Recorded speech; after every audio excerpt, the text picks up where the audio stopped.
Imana mwese mwumve ibyanditswe byera biravuga ngo irinde imitima yanyitoshwa mugateshuka mukimura Imana Torero ry'Imana mwese mwumve ibyanditswe byera biravuga ngo irinde imitima yanyitoshwa mugateshuka mukimura Imana ikongereza uburakari bw'Uwiteka akazibishura nk'ikimvura umwero mukabura mukava mu gihugu cyiza Uwiteka abaha ikongereza uburakari bw'Uwiteka akazibishura nk'ikimvura umwero mukabura mukava mu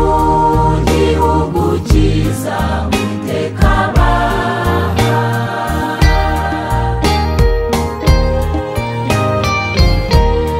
Samusoni atari yateshuka yarafitanye ubumwe n'Uwiteka ubwo Delila yamushukaga Uwiteka Imana yaramuretse Samusoni atari yateshuka yarafitanye ubumwe n'Uwiteka ubwo Delila yamushukaga Uwiteka Imana yaramuretse Abafilisitiya bamunogora amaso baravuga bati umwanzi wacu turamunesheje kuko Imana yabo yitwa Dagoni bayitambira Abafilisitiya bamunogora amaso baravuga bati umwanzi wacu turamunesheje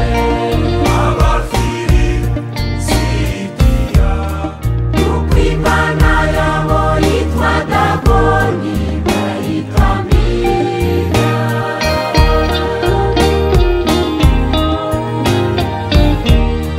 ukimara kumva ubu butumwa bisabwa kwirinda mu buryo bwose kuko abameze nka Delila ariko ubugingo bwacari benshi ukimara kumva ubu butumwa bisabwa kwirinda mu buryo bwose kuko abameze nka Delila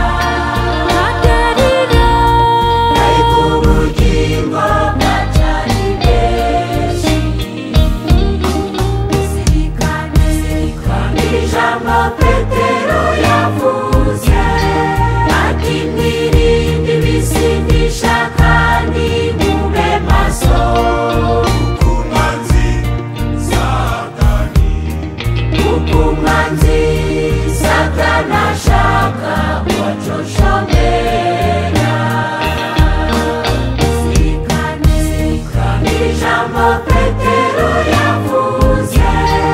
ati mwirinde ibisindisha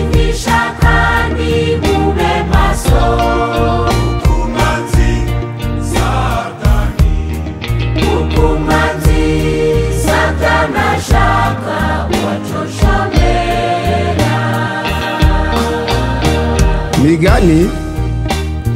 igice cya 6 murongo wa 26. Kuko mara yakenesha umuntu agasigara ku gasate k'umutsima, kandi umugore usambana ahiga ubugingo bw'igiciro cyinshi. Ni nako umugabo usambana nawe ahiga ubugingo bw'igiciro cyinshi.